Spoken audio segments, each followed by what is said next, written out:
CJI ने जो किया है उसको देखा जाए, पहले तो बुक देखते हैं, बुक में ऐसा क्या है जो मतलब इतना ये लोग पगला गए।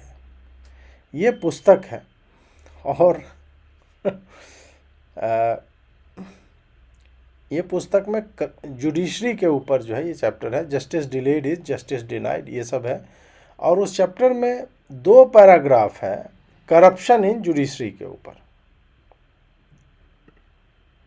जुडिशरी में भ्रष्टाचार, न्यायपालिका में भ्रष्टाचार। सुप्रीम कोर्ट ने जितना समय लिया इस पे, मतलब इस पे यदि आप 3 मिनट भी पढ़ोगे, 3 मिनट, और कोई वैसा व्यक्ति जो लीगल ल्यूमिनरी नहीं है, जो हाई कोर्ट से सुप्रीम कोर्ट कुछ भी नहीं, एक सामान्य व्यक्ति यदि पढ़ेगा, मैं चैलेंज करता हूं सुप्रीम कोर्ट का कोई भी जज, वकील, मतलब ऐसे चैलेंज का वैसे कोई मतलब नहीं होता, ये फिगरेटिवली हम लोग बोलते हैं, कि कोई भी आकर के मुझे इस पे डिबेट कर ले कि भाई इसमें ये गलत लिखा हुआ है, फलाना लाइन जो है गलत है, इससे जो है न्यायपालिका की गरिमा जो है गिर रही है, ये आके हमें बता दे। मुझे नहीं लगता है कोई बता पाएगा। तो चलते हैं, पढ़ा जाए, क्योंकि जज साहब ने कहा है, जज साहब ने क्या बोला है, जस्टिस सूर्यकांत ने कहा है इसका फिजिकल पब्लिकेशन जहाँ पे भी है उसको रिट्रीव किया जाए, ये किताब जहाँ पर भी उपलब्ध है हटाओ, ऑनलाइन वर्जन या टेक्स्ट वर्जन जो भी उपलब्ध है एनसीईआरटी की वेबसाइट्स पे या किसी के पास, उस पीडीएफ को हटाया जाए। सोशल मीडिया को गवर्नमेंट ऑर्डर दे कि जहाँ पर भी ये दिखे उसको हटा लिया जाए, और जो भी इसको डिस्ट्रीब्यूट करेगा, शेयर करेगा, हम उस पर एक्शन लेंगे। ये देखिए यहाँ पे है, ये 2,25,000 कॉपी जो है वो प्रिंट हुआ था, उसमें से 2,24,962 इन्वेंट्री में है, और केवल 38 किताबें जो हैं वो बेची गई हैं, अभी तक बिकी हैं 38।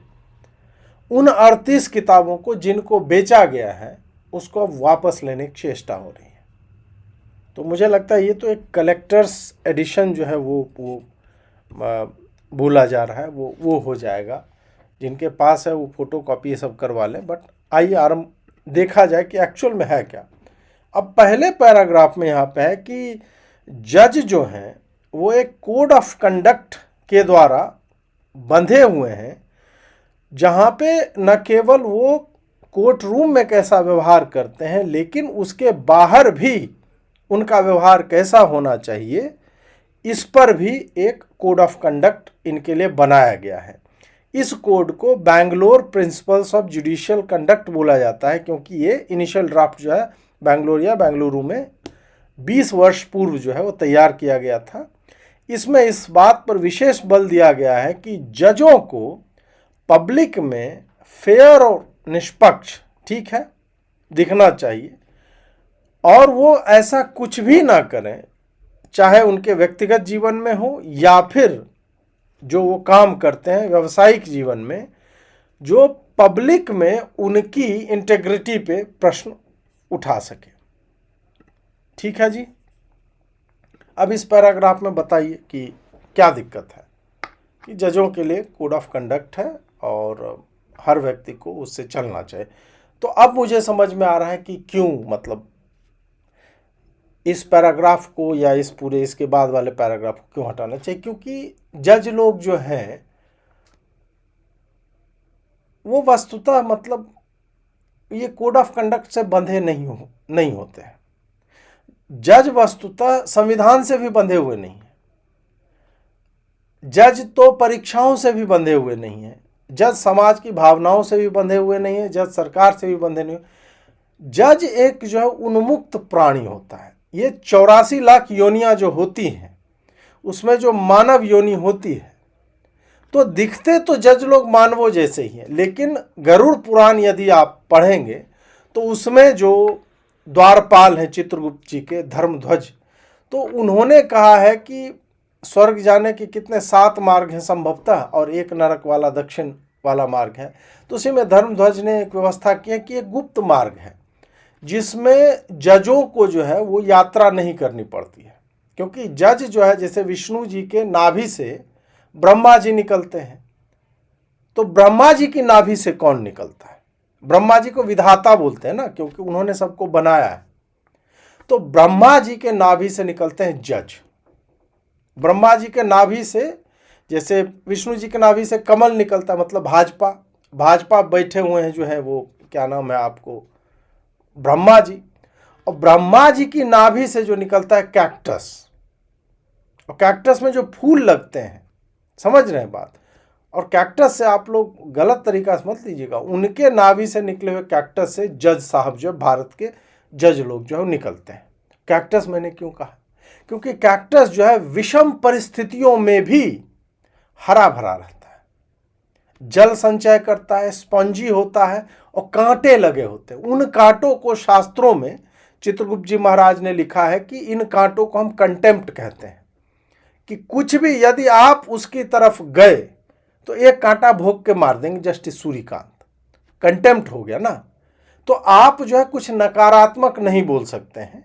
हमारी जुडिशरी जो है ब्रह्मा जी के नाभि से निकले कैक्टस में लगे फूल से जो हमारा जज समुदाय जो बना हुआ, इस कारण वो धरती पे बनाए हुए बेंगलोर में बैठे हुए 4 लोगों के कोड ऑफ कंडक्ट से नहीं चलेंगे। इस कारण मुझे लगता है कि इन लोगों का आपत्ति होगी कि यार जजों को तुम बोले कोड ऑफ कंडक्ट होना चाहिए। मेरे शब्द ही है शासन, समझ रहे हैं बात, कि जज लोगों ने जो बोल दिया वो संविधान में प्रिंट होना चाहिए। अब संविधान का क्या है, लोकसभा में लोग बैठेंगे, 2/3 बहुमत से जो है वो पारित होना चाहिए अमेंडमेंट। जज लोग कहते नहीं नहीं 2/3 और ये सब फर्जी बात है, ऐसा करो। हम जो बोल रहे हैं ना, वो टाइपिस्ट नीचे में बैठा रहता है, टक टक टक टक टक टक टक टक ऐसे करके वो टाइप कर दिया, बोला संविधान में पन्ना चिपकाते जाओ। तो आप सोचिए कि ऐसे विलक्षण पुरुषों को, महिलाओं को, या पुरुष महिला की परिभाषा समझिए, जज लोग केवल जज होते हैं। वो लिंग से परे होते हैं, जाति से परे होते हैं, धर्म से परे होते हैं, मतलब सब चीज़ से वो परे होते हैं, क्योंकि वो प्राणी ही अलग है। इस कारण से उसे किसी भी मॉरल कोड ऑफ कंडक्ट या कोड ऑफ कंडक्ट या कंडक्ट की आशा जो उनसे रखना, मुझे लगता है कि अनुचित है, असंवैधानिक है, अभारतीय है, असांस्कृतिक है। जितने भी शब्द होते हैं पॉजिटिव, उसमें अ लगा दीजिए तो उस टाइप की होती है। इस कारण से जज लोग को, इस पर तो मैं भी गुस्सा हो जाता। मैं जज नहीं हूँ, फिर भी मैं इस बात से गुस्सा हो जाता कि यार जजों को तुम मॉरल कोड ऑफ कंडक्ट, ये क्या बात हुई यार। Judges are not going to be bound by certain code of conduct, Hammurabi code of law और ये ना भाई, whatever the judges do that is for the society to follow। समझ रहे बात को, जज खैनी खा रहे तो पूरे देश को खैनी खाना चाहिए, समझ रहे बात। जज गंजे हो गए तो पूरा देश को सर मुड़वा लेना चाहिए उसके रिस्पेक्ट में। आप नहीं मुड़वा रहे हैं तो ये उनका बड़प्पन है कि आप पे कंटेम्प्ट नहीं लग रहा है। इसी कारण से ये सब, मैं तो पहले ही पैराग्राफ से मैं जो है वो परेशान हो गया, ऐसे कैसे भाई। अब दूसरा पैराग्राफ देखिए, दूसरे से तो वो लोग भी परेशान हो गए। दूसरे पैराग्राफ में बोला गया है कि जब जज लोग ऐसे स्टैंडर्ड को मेंटेन नहीं कर पाते हैं, अपहोल्ड नहीं कर पाते हैं, तो फिर न्यायपालिका के पास एक इंटरनल मैकेनिज्म है कि अकाउंटेबिलिटी मेंटेन की जाए और इंश्योर किया जाए कि जज लोग जो है जुडिशियल लाइफ के गुणों को जो है फॉलो करें। आप सोचिए, एक तो पहले तुमने स्टैंडर्ड बना दिया और फिर एक्सपेक्ट कर रहे हो कि ये लोग फॉलो करें, और बोल रहे हो कि यदि वो लोग ऐसे कंडक्ट फॉलो नहीं करते हैं, ठीक है, तो एक इंटरनल मैकेनिज्म है, मतलब जजों को जज करने के लिए जज लोग का एक समूह होगा जो बताएंगे कि नहीं आपने जो है वो फॉलो नहीं किया। अब इसमें समस्या है, कई तरह की समस्या है कि ये जो इंटरनल मैकेनिज्म है, ब्रह्मा जी की नाभि से जो लोग उत्पन्न हुए हैं, आप उसको जो है ऐसे इंटरनल और एक्सटर्नल मैकेनिज्म में आप फंसाइएगा, ये कोई बढ़िया बात है। मतलब हम आप चोरी डकैती कर ले या हम झूठ बोल देते हैं, किसी को गाली दे देते हैं, उसके लिए कोई इंटरनल मैकेनिज्म क्या होता है, घर के लोग आपको डांट देंगे चोरी नहीं करना चाहिए। मतलब आपका समाज में एक स्टैंडर्ड होना चाहिए कि आपको इस तरह से बिहेव करना है। आप एक्सपेक्ट कर रहे हो कि जज मान लीजिए कि किसी जज के घर में पैसे के बंडल जो है 500 रुपये के नोट के बंडल जो है वो जले हुए मिल जाते हैं। अब आप एक्सपेक्ट कर रहे हो कि इंटरनल मैकेनिज्म इस पे बैठे और दूसरे जज जो है इस जज के ऊपर प्रश्न उठाएं। कितनी गलत बात है। आप ये तो हो गया ना कि चोरों का एक समूह है, मान लीजिए। मैं जजों को चोर नहीं कर रहा हूं, क्योंकि जज कुछ भी नहीं होते हैं। जज ब्रह्मा जी की नाभि से, तो वो मैं चोर, या मान लीजिए कि हॉकी प्लेयर्स का एक समूह है, कुछ भी मान लीजिए किसी क्रिकेट प्लेयर्स का एक समूह है, उसमें बॉलर्स का एक समूह है, ठीक है। वो बोलेंगे कि नहीं, आज से जो है वो ब्लेड से हम खुरचेंगे ताकि रिवर्स स्विंग हो। सभी बॉलर्स ने बोला कि ये हमारा इंटरनल मैकेनिज्म है कि हम बॉल खुरच के चला सकते हैं, उस पर किसी प्रकार का वो नहीं लगना चाहिए, खुरचा हो बॉल जो है अलाउड है। बैट्समैन आए, बोले कि हम लोहे की रॉड डाल देंगे उसमें बैट में। और वो रिकी पॉन्टिंग याद है, स्प्रिंग वाला बल्ला जो 159 रन मारा था 2003 के फाइनल में, बोले हम स्प्रिंग लगा के आएंगे। कोई बोले हम अपना सोफा काट के स्पंज लगा के आएंगे, ज़्यादा फेंका जाएगा। बैट्समैन भी बना के अपना इंटरनल मैकेनिज्म है। जज लोग बोले नहीं यार, हमें इंटरनल मैकेनिज्म कैसे जज करोगे यार, हमें न एक्सटर्नल मैकेनिज्म जज किया जा सकता है न इंटरनल से। हम न दिन में करप्शन करते हैं न रात में, हम न सुबह करप्शन करते हैं न शाम में, हम न देश में करप्शन करते हैं न विदेश में, हम न कोर्ट के अंदर करप्शन करते हैं न कोर्ट के बाहर, हम जो है न अपने घर में करप्शन करते हैं न घर के बाहर। तो जजों को यह वरदान मिला हुआ है। क्यों करप्शन, बेचारे इतना, उन्होंने ब्रह्मा जी उससे निकले तो तुरंत पहले बोले कि मतलब भारत जैसे देश में जा रहे हैं वहाँ तो इतना भ्रष्टाचार हम लोग करना पड़ जाएगा ना, करना पड़ जाएगा। तो ब्रह्मा जी बोले कि नहीं, तुम जाओ तपस्या करो, हमसे वरदान एक मांगना, वो हिरण्यकश्यपु टाइप का मांगना वरदान। तो जज साहब अपने पूरा लगा दिए दिमाग कि यार हम लोग, मतलब कोई, हम लोग, भगवान ही यदि आशीर्वाद आपको उस तरह दे दे तो आप करप्शन कर पाएंगे क्या। अब यशवंत वर्मा जी केस में आप देखिए कि उनके घर में जो पैसा जला, एग्जैक्टली उनके घर में नहीं जला है और ना ही उनके घर के बाहर जला है, वो उनके घर में जो नौकर का जो उसमें था सर्वेंट क्वार्टर, उसमें जला है। तो वो टेक्निकली ना तो उनका घर है ना उनके घर से बाहर है, और ना रात में जला ना दिन में, गोधूली बेला में कहते हैं कि वो जल रहा था, ना सुबह थी ना शाम। बात को समझिए आप। वो अभी जिस स्टेट में है ना वहां जला, मतलब इतना सब कुछ करने के बाद भी इस कारण से जो है ना वो थोड़ा सा फंस गए। अदरवाइज तो आप जानते ही हैं कि कोर्ट रूम के अंदर नहीं ले सकते हैं घूस, लेकिन पेशकार बेचारा वो नीचे बैठा रहता है, वो मांग लेता है। वो घूस थोड़े है, वो घूस नहीं है भाई। उसमें ऐसा थोड़ा है कि जज साहब को कट मनी पहुंच रहा, नहीं नहीं, जुडिशरी में करप्शन होता ही नहीं। तो इस कारण जब करप्शन है ही नहीं तो कोड ऑफ कंडक्ट की आवश्यकता क्या, इंटरनल मैकेनिज्म क्यों होगा। आप ज्यों ही ये सब चीजें कर देते हो ना, जैसे यूजीसी पे मोदी जी ने कर दिया या SC ST एक्ट पे कर दिया मोदी जी ने, अब क्या है कि आप जो प्रॉब्लम है नहीं उसका सॉल्यूशन ले आते हो कि ओबीसी तुमको भी गाली दे सकता है, जनरल कास्ट वाला। तो ओबीसी अब सोच रहा है कि यार इसमें तो सजा हो जाती है, तो क्या जाके उसको उकसाया जाए या फंसा दें उसको थोड़ा सा। इसीलिए जज साहब कहते हैं भाई ये इंटरनल मैकेनिज्म क्यों रखना, और ये 8वीं के बच्चों क्यों पढ़ा रहे हो कि जज लोग जो कोड ऑफ कंडक्ट, लोग तो पागल हो जाएंगे। बच्चों को मत पढ़ाओ यार ये सब की कोड ऑफ कंडक्ट होता है और इंटरनल मैकेनिज्म। उनके मन में क्या विचार आएगा, बच्चों के मन में विचार आएगा कि यार इंटरनल मैकेनिज्म जब है, यानी इसका मतलब है कि जज लोग कोड ऑफ कंडक्ट जो है फॉलो नहीं करते हैं, वो अपने व्यावसायिक या निजी जीवन में अच्छा व्यवहार नहीं करते हैं, मतलब वो गलत व्यवहार भी करते हैं, इस कारण तो ऐसी व्यवस्था है।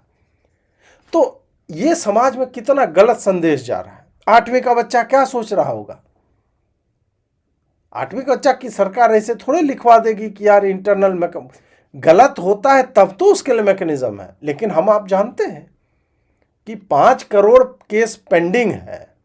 अल्तमस कबीर जो है 2013 में रिटायरमेंट के अंतिम दिन जजमेंट दे देते हैं नीट को लेकर कि ये अनकॉन्स्टिट्यूशनल है, फलाना ढिमका। 16 में 5 जजों की बेंच आती है, उसको पलट देती है।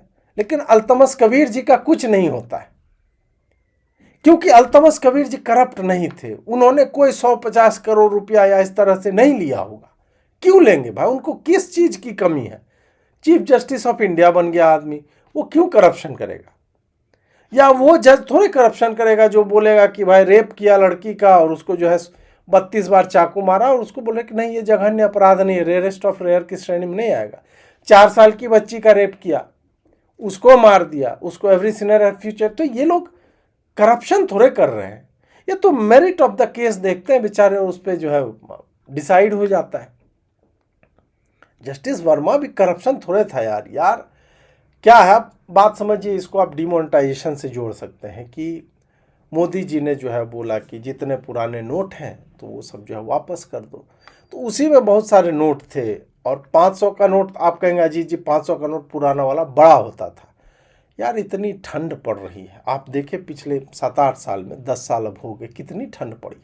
तो सिकुड़ती हैं उसमें चीज़ें, तो नोट जो है श्रिंक हो करके वो नए वाले नोट जैसा हो गया। गांधी जी दोनों पे थे, रंग भी लगभग वैसा है।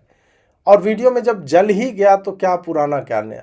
तो वो आरबीआई को जो काम करना था वो जस्टिस वर्मा के घर में हो रहा था, और इसको जो पूरा it is being blown out of proportion. समझ रहे बात? तो let's not blow things out of proportion. अब आगे देखते हैं क्या बोला है इन्होंने। आगे बोला है कि एक स्टैब्लिश्ड प्रोसीजर है जिसको कहा जाता है केंद्रीय सार्वजनिक ग्रीवांस रिड्रेशन मॉनिटरिंग सिस्टम, जो भी है, इसमें जो आप जा कर के सीपी ग्राम्स है, इसमें जा कर के आप लोग जो है वो डाल सकते हैं कि हमें इस जज ने लूट लिया, हमें ये कर लिया, वो कर लिया। अब इसी में इन्होंने आगे लिखा है कि 2017 से 21 के बीच 1600 से अधिक ऐसे कंप्लेंट जो है रिकॉर्ड किए गए। 4 साल में 1600 कंप्लेंट। अब बताइए, तो गलत ही होगा ना। लोग को क्या है, आप जो ही सरकार का आप समझिए कि सब डिजिटल इंडिया के चक्कर में क्या हो रहा है कि आपने दे दिया पैसा तो अब लग नहीं रहा ना, हम बैठ करके झूठ का लिख देंगे, अरे वो जज जो है वो हमसे पैसा मांग लिया, 1.5 लाख रुपया उस जज ने मांग लिया, 5 लाख लिख देगा कोई भी आदमी। कंप्लेन ही हुआ है ना भाई, प्रूव कहाँ हो पा रहा है कुछ? कोई निकला है आज तक क्या? किसी जज के बारे में सुने सस्पेंड कर दिया, निकाल दिया नौकरी से करप्शन कारण? नहीं। जिस जज के घर के मतलब टेक्निकली बाहर या टेक्निकली अंदर नोटों की बोरियां मिली जली हुई, वो जज तो बेचारा ट्रांसफर होकर इलाहाबाद चला गया है और वहां अपना प्रॉपर जजमेंट सुना रहे हैं यशवंत वर्मा जी। उन पे कोई केस भी अभी तक नहीं बना है ठीक से, और अभी भी मैं जो बोल रहा हूं तो उस पर जो है सुप्रीम कोर्ट सुओ मोटो ले सकता है, वो संज्ञान, स्वतः संज्ञान की। वो जब अभी तक अपराधी है नहीं तो आप कैसे मान रहे? तो हम कहाँ मान रहे? हम तो बोले नोट जला हुआ मिला उनके यहाँ, उन्हीं का था, उन्होंने करप्शन से कमाया था, चंद्रचूड़ जी का पैसा था, मुलायम सिंह यादव का पैसा था, लालू यादव, हमें क्या पता किसका पैसा था। वो पैसा था, जला हुआ था, ये हमें मिला। और जस्टिस संजीव खन्ना जी जो सीजे आए थे, उन्होंने इस पर कंसर्न जताया, चिंता जताया कि ऐसा नहीं होना चाहिए, और 7 दिन तक आप देखें न्यूज आई नहीं थी। तो ये करप्शन का कहाँ मामला है? अब क्या है कि लोग जो है सब टाइप कर डाल देंगे करप्शन हो गया। ये कोई करप्शन है यार? है? नेता नहीं करते करप्शन, पुलिस नहीं कर रहा है करप्शन, मास्टर नहीं कर रहा है वो मिड डे मील में करप्शन, ठेकेदार नहीं कर रहा है करप्शन, सब कर रहा है। उसमें आप खाली जुडिशरी को लिखेंगे, और जो करप्ट है ही नहीं बेचारे, मतलब एक भी केस आज तक प्रूव नहीं हुआ। ये लिख दिया कि नहीं 1600 कंप्लेन आई, अपराध सिद्ध कितना हुआ, ये मेन बात है। इस कारण जो है वो उदास हो गए थोड़े जज साहब लोग। आगे जज साहब बोलते हैं कि ऐसे केसेज में जहां एलिगेशंस मतलब शिकायतें जो गंभीर थी, पार्लियामेंट जो होता अगर हो गंभीर, तो इसमें संसद भी एक्शन ले सकता है और जज को रिमूव कर सकता है महाभियोग चला करके। ऐसा मोशन बोला जाता है कि एक प्रॉपर इंक्वायरी जब तक ना हो जाए जिसमें जज को स्वयं को डिफेंड करने का और अपना पक्ष रखने का पूर्ण मौका दिया जाता है, उसके बाद आप ये मोशन जो है ला सकते हैं, महाभियोग चला सकते हैं। अब इस पूरे पैराग्राफ में आप देखिए, कहीं नहीं लिखा है कि जज जो है उनकी टेबल के नीचे पेशकार जो है पैसा लेता है डेट देने का। कहीं नहीं लिखा है कि जज साहब जो है कि बीवी का बर्थडे है वकील साहब की, इसलिए वो डेट बोलते हैं आज ये केस एडजर्न किया जाता है ना। लोग मतलब सोचिए कि पटना से दिल्ली गए होंगे गाड़ी भाड़ा करके, और वहाँ जा कर के पहुँचे और वहाँ जज साहब बोला, अरे वकील साहब बीवी का बर्थडे, ये तो बहुत सीरियस चीज़ है यार, इस पे तो आप आए क्यों, फ़ोन कर देते। जस्टिस चंद्रचूड़ जो थे वो फ़ोन पे भी सुनवाई कर देते थे। तीस्ता शीतलवाड़ वाले केस में भरतनाट्यम का बेचारे परफॉर्मेंस देख रहे था। जज देखिए कला प्रिय होते हैं, जज इंद्र की तरह है कि अपना अप्सरा नाच रही है, थोड़ा सा हम देख रहे हैं, फ़ोन आया तीस्ता जी, अरे अरे अभी लेंगे, उसको बोलो। मैं 24 घंटे ड्यूटी पे रहता है जज का ऐसा थोड़ा कोर्ट रूम में खाली चल, ना 2 बजे अरे फांसी लग रही है आतंकवादी को, अरे रुको नहीं यार, हम सुनेंगे साथी। संडे को खोल दिया जाए। आम आदमी के लिए ऑब्वियसली वो सुविधाएं नहीं, बट कुछ लोग होते हैं तो इसको आप पक्षपात थोड़े कहिएगा, पक्षपात नहीं है। तो अब ये जो 2 पैराग्राफ मैंने आपको समझाया कि एक कोड ऑफ कंडक्ट होता है, इंटरनल मैकेनिज्म होता है, और उसके बाद यदि सरकार ने एक पोर्टल बना रखा है जहां पे आप ग्रीवांस जो है लॉग कर सकते हैं, और यदि किसी जज के विरोध में कुछ गंभीर बातें आती हैं तो फिर उन गंभीर बातों की सुनवाई जो है वो संसद में भी हो सकता है, उसकी पूर्णतः निष्पक्ष जांच होती है, जज को अपना पक्ष रखने बोला जाता है, और उसके बाद महाभियोग चलाया जाएगा। अब इसमें बता दीजिए कौन सी बात गलत है ऐसी जो वकील नहीं हूं, किसी भी कोर्ट ऑफ लॉ में ये डिफेंड कर पाऊंगा कि इसमें करप्शन इन जुडिशरी जो है वो एक कॉन्सेप्ट है जिसके ऊपर चर्चा हुई है, ना कि इसमें यह कहा गया है कि जज साले तो करप्ट होते हैं। जबकि हम सब जानते हैं कि lower judiciary, higher judiciary highly corrupt है, ऐसा इन्हीं के पूर्व जजों ने बोला है।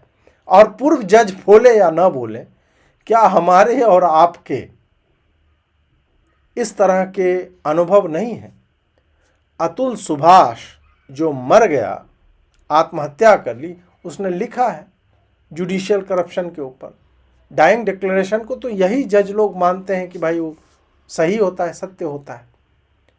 तो क्या ब्लैकमेलिंग का नेक्सस नहीं है दहेज वाले और इसमें तलाक वाले केस में? उसमें जज मिले हुए नहीं होते हैं।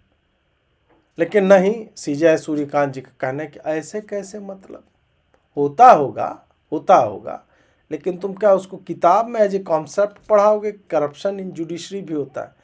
वहाँ पे एक्चुअल में इस पूरे में ये लिखा हुआ है कि ऐसा अगर हो तो क्या क्या किया जा सकता है, किस तरह के मैकेनिज्म्स हैं। मुझे नहीं लगता कि इसे जस्टिस सूर्यकांत ने पढ़ने की चेष्टा भी